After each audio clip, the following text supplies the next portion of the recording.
Hi, guys. Today, 10 points in 10 minutes with Adele Mason. Hi, everybody. My name is Adele Mason. I am a certified life purpose coach, and I'm recently so grateful to have received my mental health first aid qualification as well.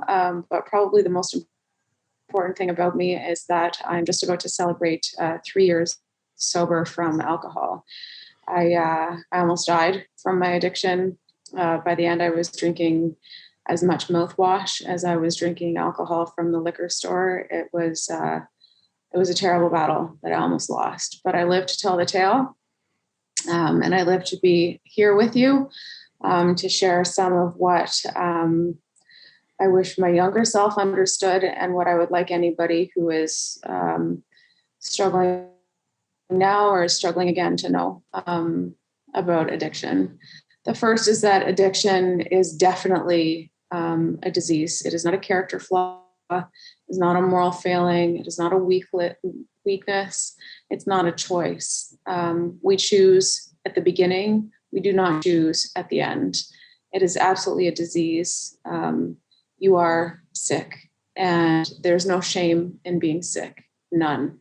Just as there's no shame with being asthmatic, with having arthritis, with having diabetes, with suffering from migraines, there is absolutely zero shame in suffering from the disease of addiction. There are many, many, many ways to recover. I have no patience with people who say, you must go to Alcoholics Anonymous, you must go to Narcotics Anonymous, you must do this or you must do that. No, you must find a way of recovery that works for you. And you must recover with other people, because we cannot recover alone. It is too difficult. It's too complex. Often it's multifaceted. Often those of us who struggle with addiction have mood challenges as well, anxiety challenges as well. Often there's trauma. We can't do it alone. We shouldn't do it alone. I don't do it alone. But there is no one way. And anybody who is trying to tell you that there is one way is pushing their own agenda, and that agenda is about them. It's not about facts. Progress, not perfection. They say that in Alcoholics Anonymous, and we hear that a lot of ways about a lot of things. It takes time to fall into the abyss of addiction, and it takes time to get out. I've heard some figures that say that it takes as much as 10 years from trying to get clean and sober to actually getting there. It took me, I walked into a doctor's office in September of 2015 and said, I think I have a drinking problem. My sober date is July 19th, 2018. My sober date should be May 5th, 2005. It takes time, progress, and give yourself some credit for trying. Just give yourself some credit for trying. You're not going to get there overnight. You can't snap your fingers and say, all right, I'm done here. Sometimes it happens that way. Some people wake up in a jail cell or wake up and say, I'm not going to do this anymore. And if that's their journey, that's fantastic. But your journey is your journey. Just give yourself some credit for being in the arena. Feel the feels, feel your feelings. I got sober and I cried for the better part of 2 years. I've cried less in my third year of sobriety, but I still cried an awful lot of tears. That was my body processing out all of that grief and all of that trauma that I didn't let myself feel. I tried to bury it under an ocean of alcohol. But here's the thing. You can avoid your pain, but your pain isn't going to avoid you. It's still there. You can't drink it away. You can't drug it away. You can't fuck it away. You can't do anything. It's still going to be there. And once you stop burying it under substance and behavior, it's going to come out. Let it. Because on the other side of it is real freedom. And yeah, it's hard for a while. And then it just gets so much better. I promise. You just have to wade through it.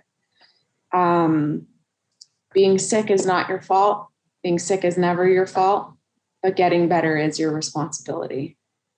And that's sometimes a hard truth. What happened to you in your childhood is not your fault. The abuse is not your fault.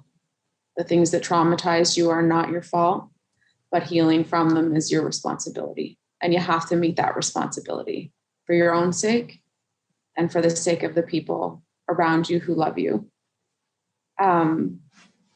Heal your past,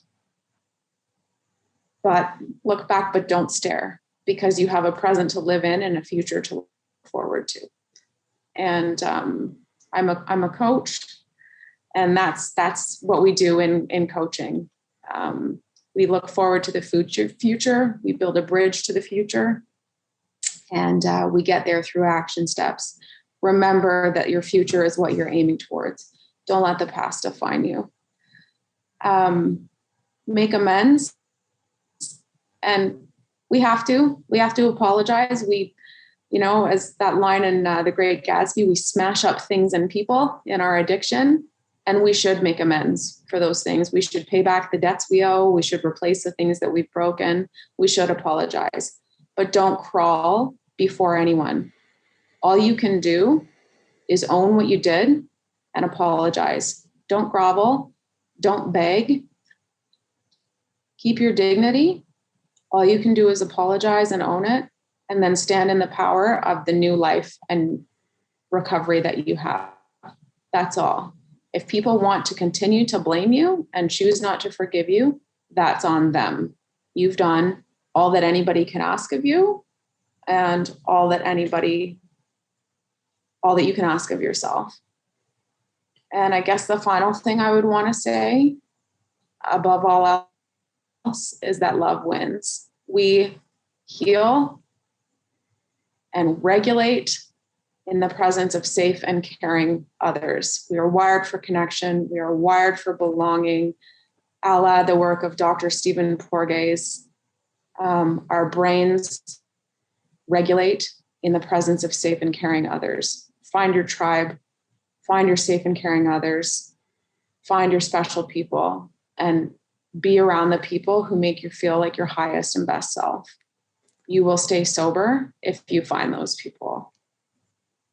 And that's about all I have to say. Adele Mason, beautiful, to the point, and so many golden nuggets in there. If we would have just listened to these words, if they ever were said to us, if we could have just known these words earlier on, how would our life have been? But then on the flip side, if we had not gone through what we have gone through, then we would never be the people who are here now, spreading the message and trying to make this world a little bit better, one interview, one book at a time. Adele, thank you so much. Thank you so much for coming onto my show. And you guys out there, look after yourself.